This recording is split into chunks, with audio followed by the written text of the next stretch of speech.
கிறிஸ்துவுக்குள் பிரியமானவர்களே, இந்த நாளுக்கான தினசரி தியான வசனம் மத்தேயு எழுதின சுவிசேஷம் 1வது அதிகாரம் 1வது வசனம். மத்தேயு 1:1, மேத்யூ 1:1. ஆபிரகாமின் குமாரன் ஆகிய தாவீதின் குமாரனான இயேசு கிறிஸ்துவனுடைய வம்ச வரலாறு. இன்றையிலிருந்து நம்ம இந்த மத்தேயு சுவிசேஷத்தை படிக்க போகிறோம். மத்தேயு சுவிசேஷம் தான் முதலாக நம்ம புதிய ஏற்பாட்டில் இருக்கக்கூடிய ஒரு புஸ்தகம். இந்த மத்தேயு சுவிசேஷத்தை எழுதினவர் மத்தேயு என்கிற வரி வசூலிக்கக்கூடியவர். இவர் ஷார்ட் ஹேண்டுன்னு சொல்லக்கூடிய சிறு குறிப்பு எடுத்து எழுதக்கூடியவர். அதனால இவர் அநேக காரியங்களை குறித்து நமக்கு மத்தேயு சுவிசேஷத்தில் சொல்லியிருக்கிறார்.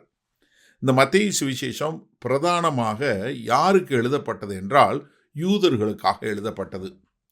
யூதர்களுக்கு அவர்களை ரட்சிக்க வந்த ராஜா கர்த்தராகிய இயேசு கிறிஸ்து, அவரை நீங்கள் நிராகரித்து விட்டீர்கள், அவர் திரும்ப வரப்போகிறார், ஆகையால் இப்பொழுதே அவரை ஏற்றுக்கொள்ளுங்கள். இந்த இடைப்பட்ட காலத்தில் கர்த்தராகிய இயேசு கிறிஸ்து நிராகரிக்கப்பட்டு சிலுவையில் அறையப்பட்டு மரித்து உயிர்த்தெழுந்த பின்பு மறுபடியும் ராஜாவாக வரும் வரை இந்த உலகம் எப்படி இருக்கும், சபை எப்படி இருக்கும், அவருடைய வருகை எப்படி இருக்கும் என்பதை குறித்து அவர்தான் இந்த ராஜா என்பதை நிரூபிப்பதற்காக இந்த சுவிசேஷத்தை எழுதியிருக்கிறார். அதில் முதலாவது அவர் சொல்லுகிறது, முதல் 18 வசனங்களில் அவர் என்ன இயேசு கிறிஸ்துவனுடைய வம்ச வரலாறை குறிப்பிடுகிறார். எதுக்கு ரொம்ப முக்கியம் அந்த வம்ச வரலாறுன்னா, யூதர்களுக்கு மிக ஒரு முக்கியமான ஒரு காரியம் என்னன்னா அவங்களுடைய வம்சம். அவங்க தலைமுறையாக கடைபிடித்து வரக்கூடிய ஒரு வம்சம்.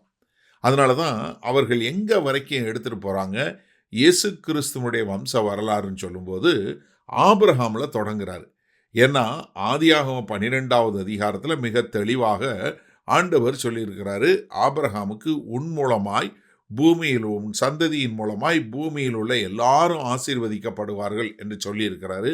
அதனால ஆபிரகாமினுடைய சந்ததியின் மூலமாக தான் இந்த ஒரு ஆசீர்வாதம் உண்டாகும் என்று சொல்லக்கூடியதாக இங்கே கர்த்தர் சொல்றார்.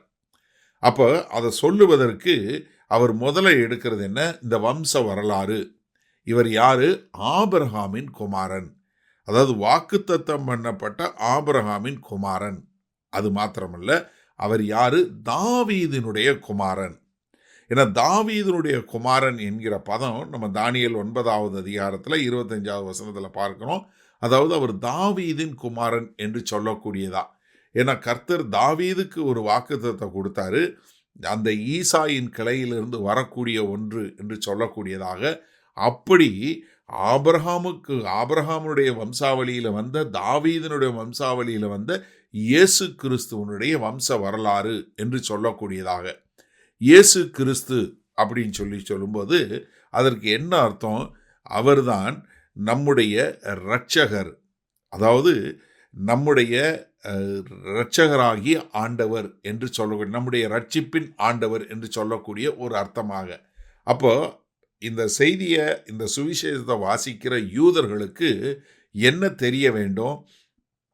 இவர் வாக்குத்தத்தம் பண்ணப்பட்ட, தேவனால் வாக்குத்தத்தம் பண்ணப்பட்டு ஆபிரகாமுடைய சந்ததியில் அதே மாதிரி அவருடைய குமாரனாய் வந்த தாவீதின் குமாரனுடைய வம்சாவளியில் வந்த அவருடைய வம்ச வரலாறு என்பதை சொல்லி இருக்கிறார். சரி, இந்த நாளில் இந்த வசனத்தில் நம்ம என்ன கற்றுக்கொள்ள முடியும்? இப்போ கர்த்தராகிய இயேசு கிறிஸ்துவனுடைய வம்ச வரலாறு சொல்லும்போது அவர் ஆரம்பம் எங்கே ஆரம்பிக்கிறார்? ஆபிரகாம். அதற்கு பின்பாக எங்கே விடுறாரு? தாவீதின் குமாரன்னு தாவீதுக்கு வந்துடுறாரு. அதாவது இங்கே அவர் சொல்லும்போது எங்கே ஒரு வம்சத்தினுடைய வரலாறு என்று சொல்லக்கூடியதா. இப்போ நீங்களும் நானும் யோசிச்சு பாருங்க, நமக்கு இந்த வம்ச வரலாறுன்னு எடுத்தால் நீங்கள் எத்தனை தலைமுறை எடுக்க முடியும்? நான் சமீபத்தில் நிறைய பேர்கிட்ட கேட்டிருக்கேன், கொஞ்சம் பேர்கிட்ட எல்லாரும் ஒரு 2-3 தலைமுறை இல்லை 4 தலைமுறை இல்லை அதிகபட்சம் ஒரு 5 தலைமுறை உள்ளவங்களை தான் நான் சந்திச்சிருக்கிறேன். அதற்கு பின்பாக சமீபத்தில் கொஞ்சம் வருஷங்களுக்கு முன்பாக ஒருத்தரை சந்தித்தேன். அவர் ஒரு புஸ்தகம் வச்சிருக்கிறார், 400 வருஷங்களாக தன்னுடைய தலைமுறை யார்கிட்ட இருந்து எப்படி வந்தாங்கங்கிறத ஒரு புஸ்தகம் போட்டு வச்சிருக்கிறார். 400 வருஷம் அவங்க தலைமுறை. ஆனால் நம்ம யோசிச்சு பாருங்கள், நமக்கு யாருக்காவது இருக்குதா? கிடையாது. ஏன்னா நம்முடைய வம்சா வழக்கங்களில், தமிழர் வம்சா வழக்கங்களில் அந்த மாதிரி இல்லை. ஏன்னா என்னுடைய முதல் பெயர் என்னுடைய மனைவிக்கு, என்னுடைய பிள்ளைகளுக்கு சர்நேமாக மாறிடுது. அதனால என்னவாயிருது, சந்ததி மாறிப்பட்டு போயிடுது. ஆனால் யூதர்கள் அப்படி இல்லை. அவர்கள் எங்கேருந்து வந்தோம், எப்படி வந்தோங்கிறத மிக சிறப்பாக கொண்டாடக்கூடியவர்கள். அதனால கர்த்தர் தேவனாகிய கர்த்தர் தெரிந்தெடுத்தது ஒரு யூத குலத்தை தெரிந்தெடுத்தாரு. அந்த யூத குலத்தில் எப்படி அவர்கள் இப்படி வம்சத்தை வகையறுத்து அவங்க வச்சிருக்கக்கூடியவங்க என்பதன் மூலமாய் தன்னுடைய வார்த்தை எவ்வளவு மெய் என்பதை காட்டுவதற்காக. அப்போ இயேசு கிறிஸ்து தான் நம்முடைய இரட்சகர். அவர் தேவனாகிய கர்த்தர் கொடுத்த வாக்குத்தத்தத்தின் நிறைவேற்றமாக வந்தார் என்பதை நம்ம புரிந்து கொள்வோமா? வல்ல பிதாவே, இந்த அருமையான நல்ல நாளுக்காய் நன்றி. தேவ ஞானம் எங்களுக்கு வெளிப்படுகிறது.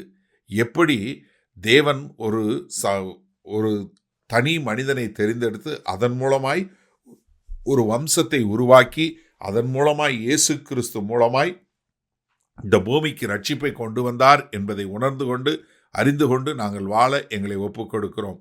மீட்பெரும் இரட்சகருமாகிய இயேசு கிறிஸ்துவின் மூலம் பிதாவே, ஆமேன். கர்த்தர் உங்களை ஆசீர்வதிப்பாராக. நாம் இன்று மாலை மன்னால சந்திப்போம்.